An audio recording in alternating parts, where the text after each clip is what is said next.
610 AM and 102 FM. Best part of my day. News Talk KVNU, Logan. Proud to be locally owned and operated by the Cache Valley Media Group.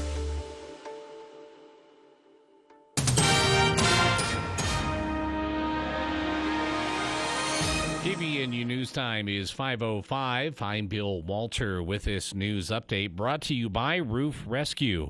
Friends are raising money for the family of a 52-year-old Ogden man who was killed last Monday when the roof of a garage collapsed on top of him.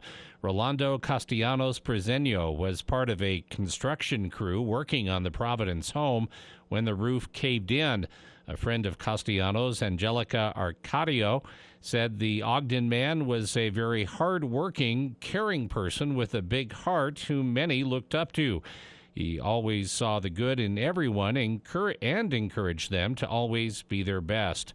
Cache County Sheriff's Lieutenant Doyle Peck said Castellanos was part of a construction crew that had been working to remove asbestos siding from an older home that was scheduled to be demolished, located at 189 East, 200 South in Providence. While working inside the garage, the roof collapsed on top of him. The rest of the work crew was able to escape, and they were not injured. Construction workers and emergency crews attempted to free Castellanos, but were unable to reach him to provide any life-saving measures. While the exact cause of the incident is still being reviewed, it is believed that a heavy snow load on the roof combined with the work being done were factors in the accident. Castellanos worked for Abate X Environmental Services. The Ogden company specializes in asbestos abatement and inspections. KVNU News Time is 5:06. KVNU weather for tonight. Mostly cloudy, low 5 to 10 above, and then a slight chance of snow Tuesday afternoon. Mostly cloudy around 30. 50% chance of snow in the afternoon on Wednesday, around 30 for the high. It's been to 35 today, and right now it's 32 at KVNU. KVNU weather brought to you by the Duct Hunter. Clothes dryer vents can get clogged with lint. Birds can even build nests in them. Let the Duct Hunter clean them out for you. Call 435-770-4813. This is David from Roof Rescue.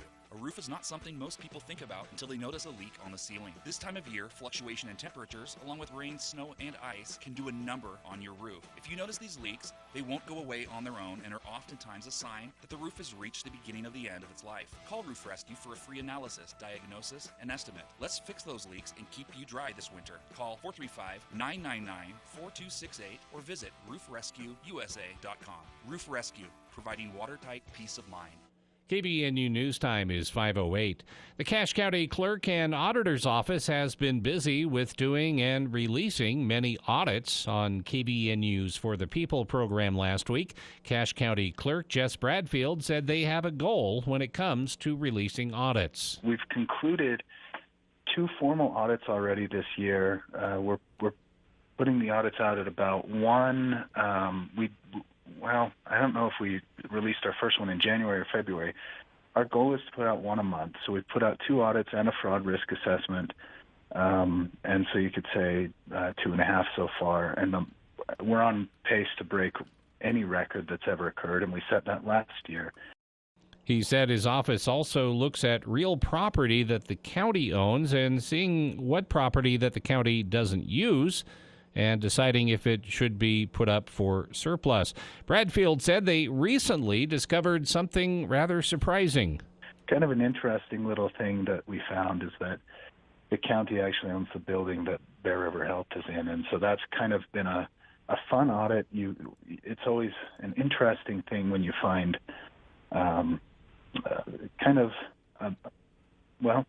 they didn't know that they didn't own it, and we didn't know that we did. And so now we've turned our findings over to the legal team, and the legal team is now going through the process with Bear River Health to remedy that. He said it involves millions of dollars that they acquired in the late 1990s and early 2000s. Now it's time to return it to its rightful owner, which is the Bear River Health Department.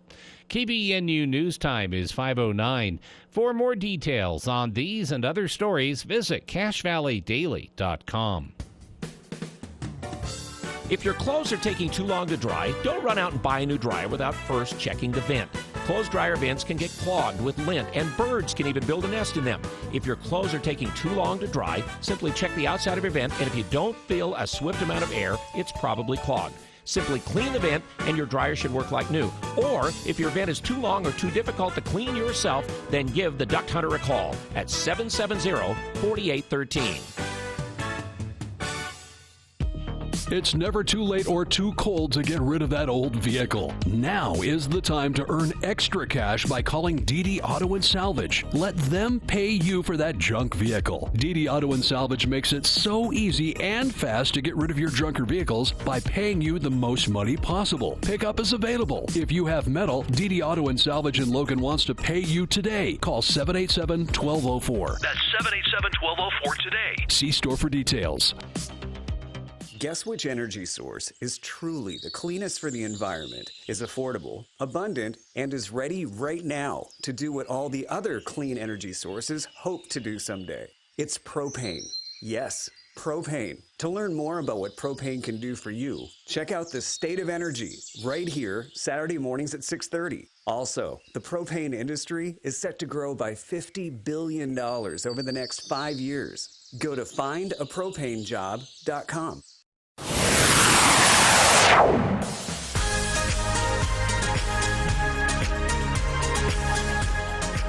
Welcome back to KVN News for the People.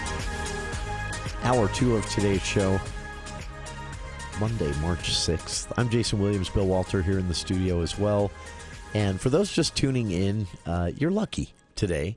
Well, you're lucky any day you're tuning in, really. But you're very lucky today because if you're just tuning in, you missed our time with Nicole Burnard last hour talking about the success of the William A. Burnard Warming Center throughout the winter, explaining why it's necessary for them to temporarily shut their doors here in mid-March and to return next winter, things they learned and et cetera throughout the year. How many volunteers were involved? 4,000 plus hours of volunteer time involved in making this happen, helping families not just with a warm place to stay during the cold winter months if they're experiencing temporary homelessness, but also learning a lot, connecting families and even single adults with resources that are available to help them get back on their feet. We were discussing all of that, but I had so many questions, we ran out of time. Right as Nicole was getting to some of the stories of people they helped and individuals that they met throughout this experience for the first time running a warming center here in Cache Valley. And so Nicole was gracious enough to agree to stick with us into hour 2. Nicole Burnard, again, of the William A. Burnard Warming Center. And for those not familiar, the William A. Burnard Warming Center is named after her grandfather, who, just a tragic story that is serving as inspiration for this noble effort that's happening here in Cache Valley now.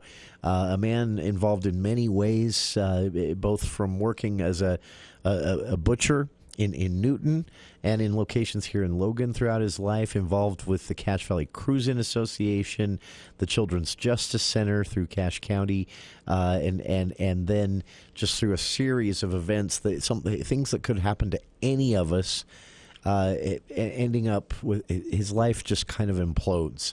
And at a certain point in 2003, this very successful individual ends up living out of his car and dying by suicide in 2003, William A. Burnard. So the center is named after him, kind of as a reminder that this could be any of us. We like to think that's not the case, but sadly, life can really throw some curveballs at you. So the philosophy of the Warming Center is to just help people along through those moments. And again, their first winter of operation was a big success. Nicole, again, you told us more than 4,000 hours of volunteer time donated, volunteers from all around the valley helping make this happen. A lot of questions going into this, a lot of unknowns, and in the end, a successful first winter of operating the William A. Burnard Warming Center. And for listeners out there, you can learn more, read stories, donate, volunteer time, get involved, even though they'll be shutting things down here in a few weeks via the website. William A. Burnard, of course, is the name of the warming center. So it's wabwarmingcenter.org. And Nicole, as last hour ended, you were telling us some stories of some of the individuals and families that were helped, and you said that you learned, one of the things you learned through this whole experience was that the individual men were sometimes the least frequently connected to available resources. Yeah, excuse me, thank you. Yeah, you had asked kind of things that I've learned, like issues that might have popped up that I might not have thought of before. And yeah, I mentioned that we have served individuals and families. I mentioned about, if I just think off the top of my head, we've probably had a total of 10 children and their families stay with us this season. But I've noticed that the majority of our guests are adults and males, single men. And I mentioned that there's usually a lot more resources in communities for families and people with children. Sure. And so I think that that's one of the reasons why. And I just had mentioned a story about I also learned a lot about, the reentry process when someone gets released from jail in our community, and how sometimes folks who are trying to start over, maybe they have substance use issues, they can't go back to a previous living situation because it's not going to help with their sobriety. And so then they kind of don't have many options. And so I just shared a success story of a man who we were able to help, who came to us straight out of jail, and we connected him with Bragg, and he was able to get approved. He did everything he needed to do, found a job, worked really hard, and he got approved for a program. And even the thing that's a little bit scary about this, though, too, is even though he was approved for a program, you have about 30 to 45 days to find an apartment, find a place to rent, or else you kind of get kicked off the program because it will go to the next person on the list. So he was really trying hard, and he was looking for places to rent. And just because of his criminal record that he had, he was not finding any place that was willing to rent to him. And so it was getting down to the wire. And I remember he was just getting really distraught. He came back to the center, and it was about 15 days before the program expired. And we were able to kind of talk to the community and get him connected to a resource, someone who works in like the substance use community, and they had just purchased some like townhomes. And so we were able to connect that person there, and they were able to be housed, which is an amazing, amazing success story, because this person now can, move on and make some changes and do what he needs to do to get things back on track. That's amazing. And, so and again, to think the warming center helps serve, because you think of the stress of that moment and the challenges you're facing, and even with personal commitment to overcome them, it would be really easy for an individual to feel, okay, the deck is stacked against me at this point. It's not going to work out, and just slide back into what they're trying to get out of. So that's such a great story of how a center whose goal originally as an organization is just to provide a warm place to stay, and yet you're able to connect these individuals with some of the resources out there to literally change a life. Yeah, you make a fantastic point. I mean, think about it. If you aren't sleeping, then it's probably going to be harder for you to look for jobs, and then you might not function well enough at your job if you're not sleeping well, right? So even just the fact that this person had a place to sleep so that he could have the energy to go to work. A lot of the people who stay at the warming center actually have jobs, but they can't afford rent with just one income, or they can't find a place, right? Sure. Like we have someone who stays at the center who actually works a graveyard job. And so he comes right when the center opens and sleeps for like 3-4 hours and then gets up and goes to work. Oh, wow. So it's, so that happens. I think that's something that a lot of people would be surprised to hear. again, that piece with, I think it fits well with my grandpa's story. I mean, with his mental health issues, like folks that we had a young, like young adult come in. It was the 1st of December, and he was like frozen. He was just soaking wet, frozen. He had slept in a hammock covered in snow. It had snowed the night before, and he was referred to us. That was probably in January, and he struggled with some mental health.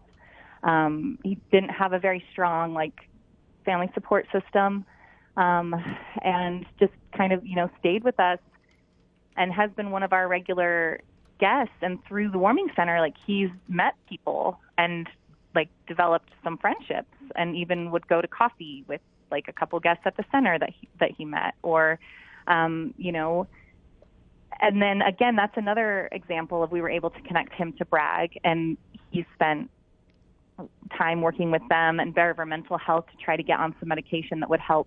And he actually also got an apartment. And he, even though the cool, funny thing is, though, he got an apartment, and I'm not sure. I don't know if it was taking a long time for the utilities to turn on or something, but even though he had an apartment, he would be there the day, but then at night he would come in and check in, and then be there, as that sense of community to be with these other folks who he made connections with and relationships with, and playing cards with folks at the tables. We've got some tables with board games and cards, and just to see that the warming center, yes, we are achieving our mission. We're providing a safe, warm place for people to stay, but we're also really affecting in a positive way people's, mental health, and kind of providing that support system there. Absolutely. This is these stories, Nicole, are inspiring, and again, just kind of turning a light bulb on to something that there are so many people I talk to here in Cache Valley, myself being one of them at one time even, who just assume that, homelessness, that's a Salt Lake problem. Absolutely not the case. And the stories you're telling here remind us all that these are individuals just like us, that they can be situations out of their control, situations where they were in their control and they're trying to rectify something in their life, but the challenges are great to getting back on their feet. And how important, a place to sleep in a warm bed that night, to play cards with some other people and take your mind off things, just little things like that we all take for granted could be the entire difference for young children, for grown adults. And Nicole, I know you have to be really careful about this, but were there any stories that you can share for people out there to again drive home the importance of the warming center and the work you're all doing there, about what sends some of these families into the situation they found themselves in? Yeah, let's see. I think I've got a story about a family who stayed with us. The parents, I think they both had left unhealthy, living situations. And then one of them had lost a job and then tried to move out of state to kind of figure things out that way. And then the other partner stayed here, and then, I think then a job became available and they came back here, but then they couldn't find housing. I think that's one of the biggest things, is just the lack of an availability of housing that's affordable. And this family had 2 kids under the age of 10, and they ended up staying with us.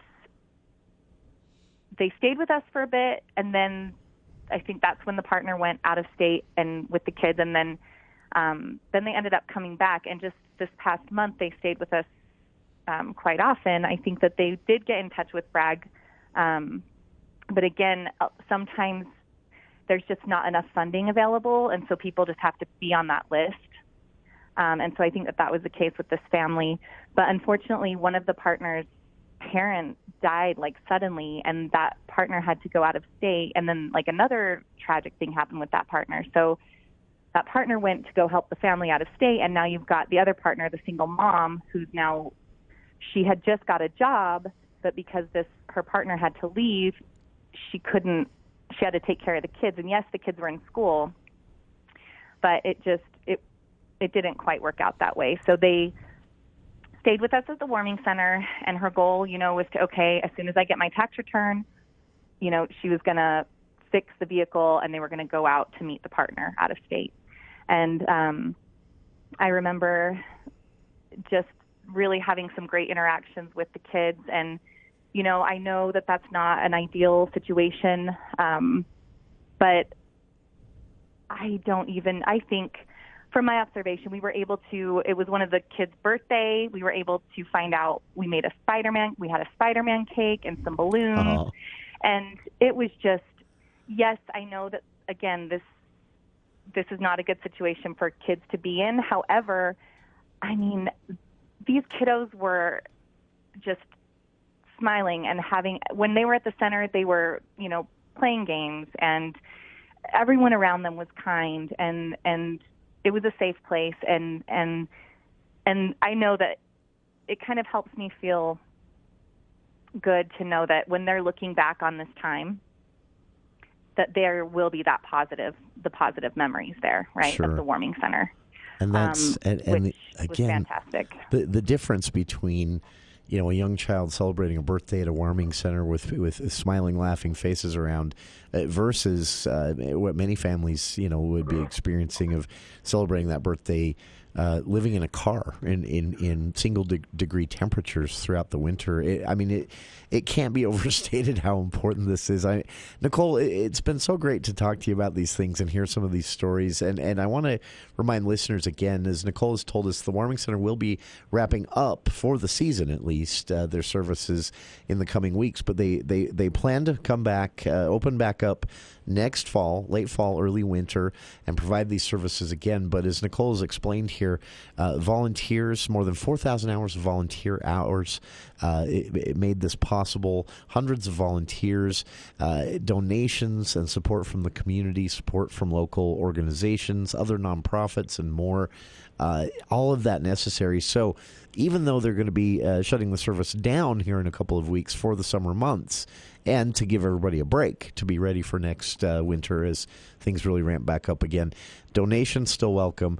Get involved still in any way you can, and all the information you need to do that available at the website, wabwarmingcenter.org. That is the William A. Burnard Warming Center, wabwarmingcenter.org. And Nicole, before we part ways for you, first off, I appreciate you giving us so much more time than I'd asked for today. But as a final question for you, are there other ways, if people out there are listening, maybe business owners even are listening and thinking, could we sponsor? Could we, help out in other ways? What's the best way for people to get in touch or to get involved? Okay, thank you so much. So as you mentioned, we are 100% run by volunteers, right? And in order for us to stay open, we had to have at least 2 volunteers there at all times during operation hours. And usually during check-in, which is like when people are coming in and check out when they leave in the morning, we have around 4 volunteers. So like you mentioned, incredible amount of volunteer manpower. We did not have to shut down once. We've been open every night since December 9th. Wow. We have a total of 681 nights of emergency shelter for 63 unique individual guests, which is just incredible. And we would love to keep doing this. We know that we will. I know, like I mentioned previously, our community has just stepped up to support. However, I do have to be honest and say this has just been an incredible amount of work. Mm-hmm. And especially with leadership, people that are kind of like managing on-site operations, some of the board members, we all have like full-time jobs, full-time student, so we're doing this in addition to these other things, right? A lot of the volunteers are. And so you mentioned too, some things that I've realized through this process, mental health, and just specific vulnerable populations that need extra attention and maybe people, volunteers who have some special training would be very helpful to have involved in the warming center operations, right? And we would love to be able to expand and bring in maybe some more wraparound services. We're not sure what that looks like. But what I do know is that we would ultimately need like a paid staff position or maybe multiple paid staff positions, like realistically, with the way things are going. I mean, this is just the first season, and think about how many nights of emergency shelter we provided. And I can only imagine that as people learn about this and as we move forward, if housing doesn't become more available sooner, then I think that we're just going to continue to have higher numbers of folks staying at the center. And that's just, yes, we will have amazing volunteers, and I know that that's going to be something that continues, but I think in order to really provide quality, like ongoing services, it's going to be important that we are able to raise funding and have support to have like paid positions to help run this organization. Absolutely. And so I think that, again, community members, go to our website. We're always taking volunteers. Local businesses, we are always taking donations for, supplies and financial donations. We've had great conversations with local leadership, the county and city, wonderful relationships with law enforcement and EMS. So again, things are just going great. We'll be wrapping up at the end of March, but we have every intention of coming back and assisting folks next winter. It's so good to hear, Nicole. And again, I can't say enough how amazing it is that this first successful run is now under your belt, and what you've learned, what the stories you have to share, as you've shared here over the last nearly hour with us. Again, I've taken so much more of your time than I asked for today, and I appreciate that. But just really a touching story of being able to help these families, these individuals in ways that without that help, really could have made the difference in a negative way, not having this type of help. And again, a reminder for the community, this is something that happens here in Cache Valley. These are situations any one of us could find ourselves in, through the right circumstances. If you can help in any way, whether that's signing up in advance for the coming season as they open back up this winter to be a volunteer, whether it's making a donation now or a recurring donation throughout the summer. If you're a business owner and you want to seek information on being a sponsor of some of these efforts, you can reach out to them. Contact information and more available on the Warming Center website, WAB for William A. Burnard, WABwarmingcenter.org. And as Nicole has said, there is a lot of need for professionals as well. So if you have some skills and services to offer, reach out to them and get yourself on the list. And Nicole Burnard, our guest again. And Nicole, one more time, thank you for taking so much of your afternoon for us. I asked for, I think, 10, 15 minutes. You've given us almost an hour now. We really appreciate that, though. And I look forward to speaking again soon and helping keep this, in everyone's mind. Yes, thank you so much. I appreciate it. Oh, it's our pleasure. And thank you for the work that you and all the volunteers have done there, helping these families through the winter. Listeners, one more time, if you can support them in any way, WABwarmingcenter.org is their website. Just a look behind the scenes of the first season of the Cache Valley William A. Burnard Warming Center, closing up shop temporarily for in the coming weeks to return this fall or early winter with your help. WABwarmingcenter.org. Again, the website, and we'll be back with more of KVN News for the People after the news with KVN News' Bill Walter.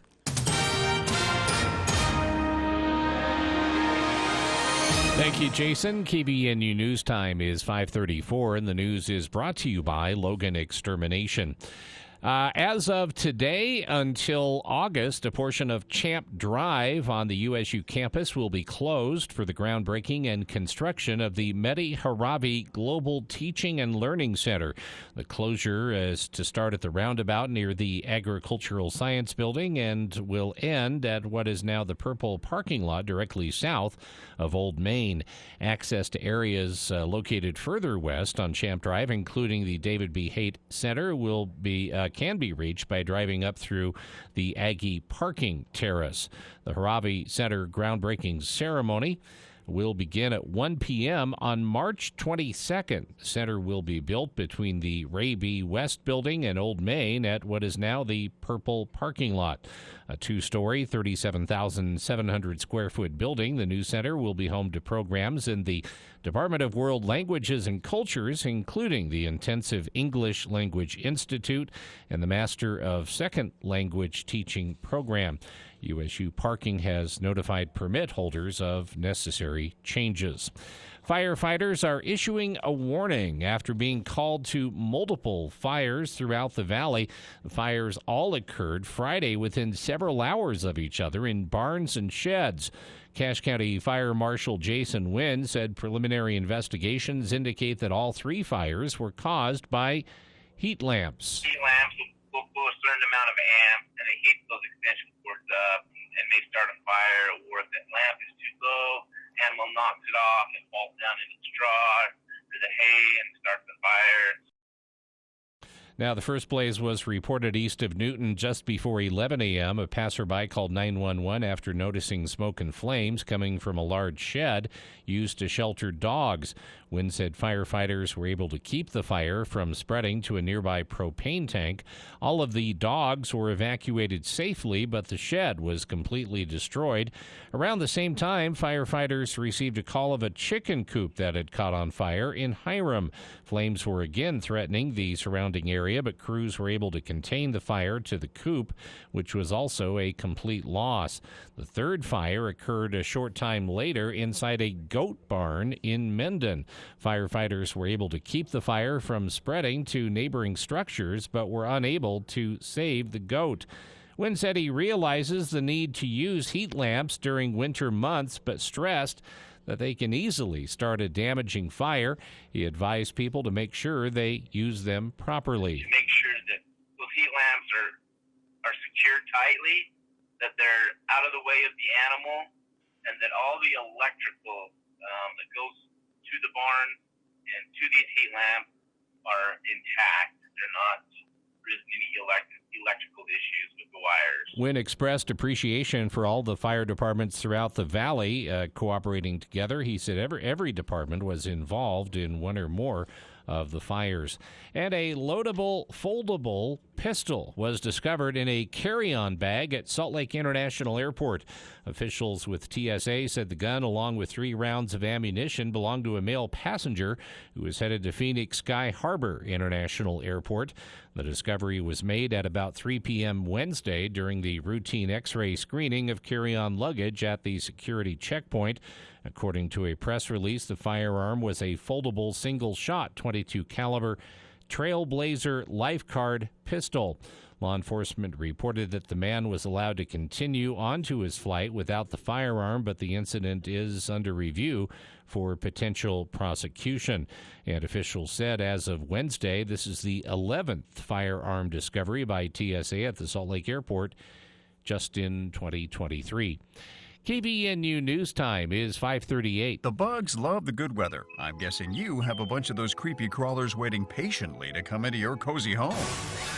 Let Logan Extermination take care of those unwanted pests with a monthly exterior spray. Now for a limited time, they'll spray your home's exterior monthly from April to October for only $65 per month for a 1,500 square foot home. Call Logan Extermination before your home becomes enemy territory. Logan Extermination, 752-8450.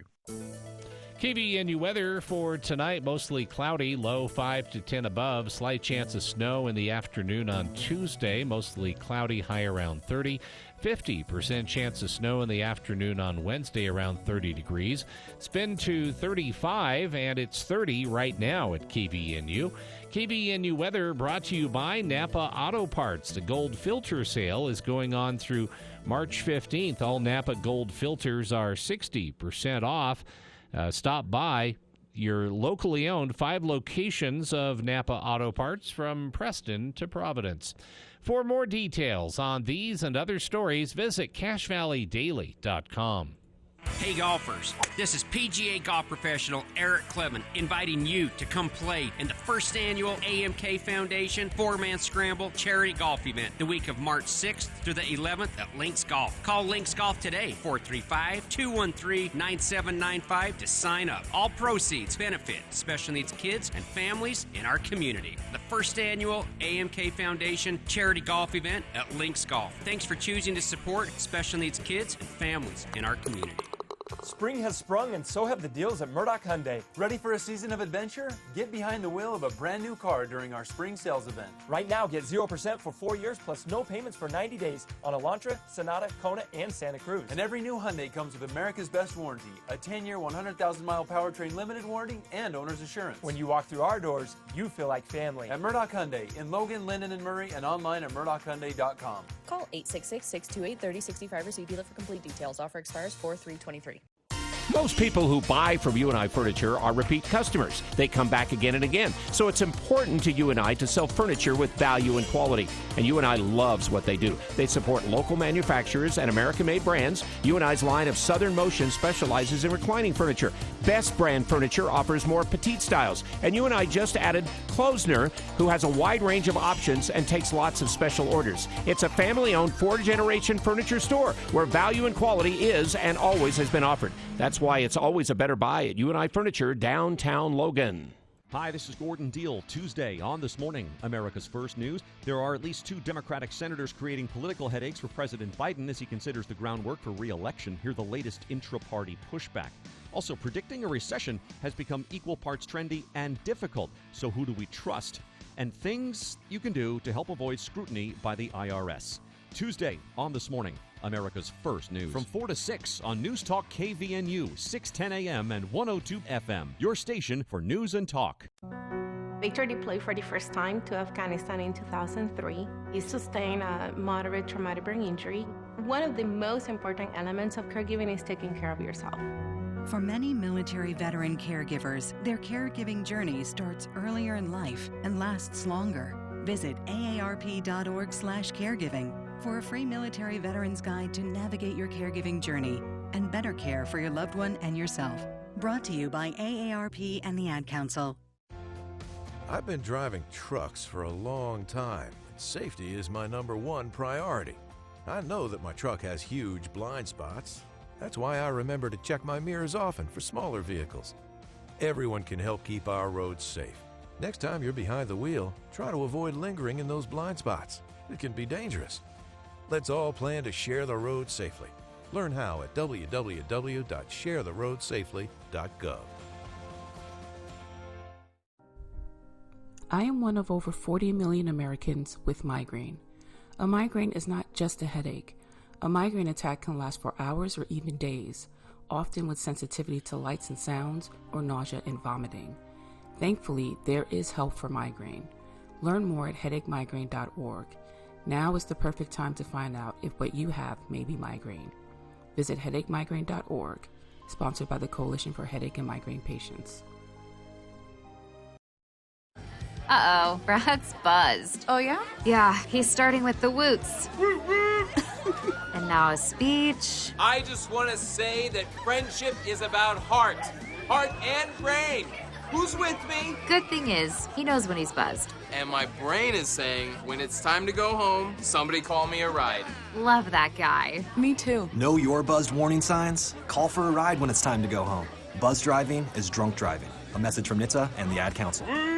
There's a place to share gossip about the office party fun, and a place to share the story you tell everyone. There's a place to share a laugh about when things went wrong, and a place to share the video of you dancing to your song. There's a place to share spare change, lunch, and your time. But we could all be better at sharing how we're feeling inside.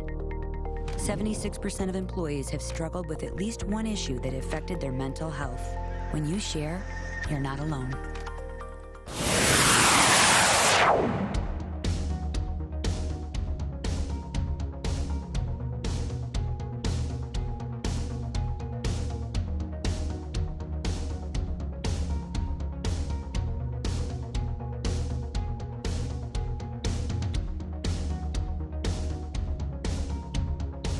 Welcome back to KVN News for the People. Thanks one more time to Nicole Burnard. I wasn't kidding there during that interview. I when we originally talked about doing this interview today, I asked if she could give us 15 minutes or so by phone. She said 4:40 would work for her. And then, yeah, here we are, almost more than halfway through the second hour. And we took that much of her afternoon, and she was so gracious about it. But Nicole, if you're listening, thank you for that, because those stories are so important. And being able to help in this way, I hope this inspired at least a handful of people to get involved next fall. Actually do it now if you can, so you're already on the list for next fall when the Warming Center opens back up again. And visit the Warming Center website for information, wabwarmingcenter.org, William A. Burnard, warmingcenter.org. You can read William's story, what inspired Nicole to start this effort, organize a board, and name the Warming Center after her grandpa, his tragic story that could have been any one of us, honestly, in that situation that he found himself in. And the stories there of families and kids they helped throughout this winter. Especially think about those nights when it was 6 degrees outside. And imagine, and this happens, but imagine sleeping in your car, and even 15 to 20 below, like we had. It'd be really tough. I backpack, and I had aspirations for doing backpacking that I realistically will never be gung-ho enough to do. But I bought some pretty decent sleeping bags, rated down into the -30, -45 area.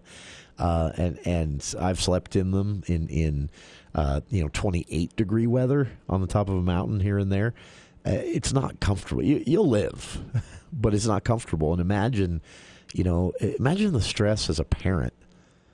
You're a parent of, you and your spouse have 2 kids, and a series of circumstances lead to you being homeless for, maybe it's only going to be for 2 weeks, maybe it's going to be for 2 months.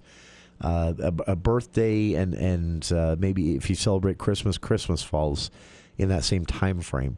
Imagine the stress on that parent, getting the kids to school, knowing you aren't going to be able to celebrate those things that parents like to celebrate with their kids usually, and just the general stress of that situation. And then imagine someone says, here's a warm place where you and your family can sleep. There's volunteers. The kids will have maybe other kids to play with. Nicole told a story there of them sitting around playing cards one night, being able to celebrate, to plan a Spider-Man themed birthday party for one of the children. That's huge. It might not sound huge, but that is so huge to these families. And the individuals Nicole told us about that really could have just kind of regressed, gone back in the same direction they were trying to get away from, had it not been from the Warming Center giving them a place to stay away from bad influences as they tried to rebuild their life after overcoming drug addiction and even some jail time. This is important work that's happening. So if you can support them in any way, wabwarmingcenter.org. All right. What did the legislature do to you? I hate to say it that way because it makes it sound like nothing good came out of this session, and a lot of good came out of this session. But, let me just put it this way. The legislature passed 575 bills total. Now, that's out of like 1,600 bill files, so that sounds like a lot. It's not as many as it could have been. It did set a record, for better or worse. In fact, the governor, in his remarks after the legislature officially gavelled out Friday night, the governor, as tradition, they form a committee of the whole, and the governor addresses the House first and then the Senate in a speech. And it's the same speech. So if you're ever down there on the final night, you only need to see it in one chamber. And the governor, although he usually gives the second version a little better, Herbert was like that too. So see it in the Senate after he's practiced on the House. But the governor said in his closing remarks, you passed a record number of bills this year, and we'll talk about that. So the governor at least hinting, or we'll talk about that later. The governor at least hinting that he wasn't a fan of that little tidbit of information. But, I'm always quick to say 575 bills passed is not 575 new laws. For better or worse, that is not the case. As I mentioned at the start of the show today, some of these bills were not good things. Some of the processes around these bills. I think we have a legislature that has gone a bit rogue, which that might be too strong of a way to say it. But the legislature definitely seems to be full of itself. A lot of don't you know who we are kind of talk and approaches to disagreements and stakeholders who maybe don't like the direction the legislature has chosen to take something in.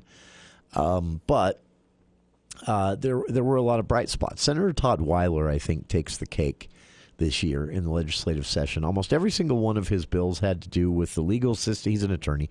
Had to do with the legal system or victims advocacy or something along those lines.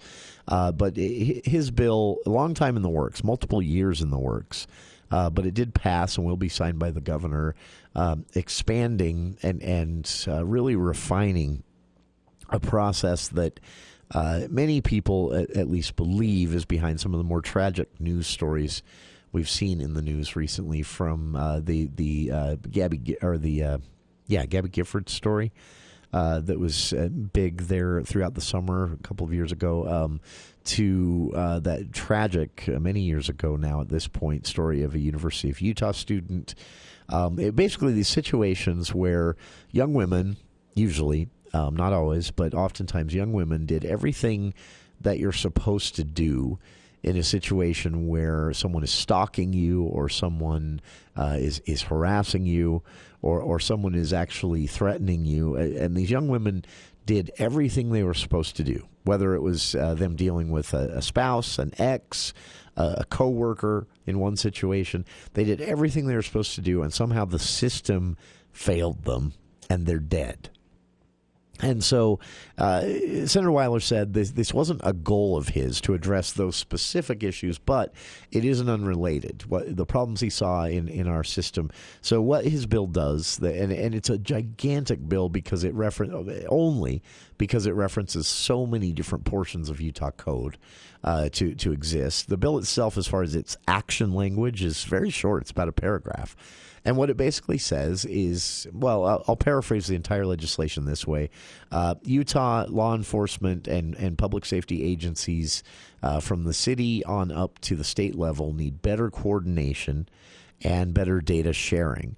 The bill would create a database that would then be conjoined with ongoing training for law enforcement specifically regarding folks with a history.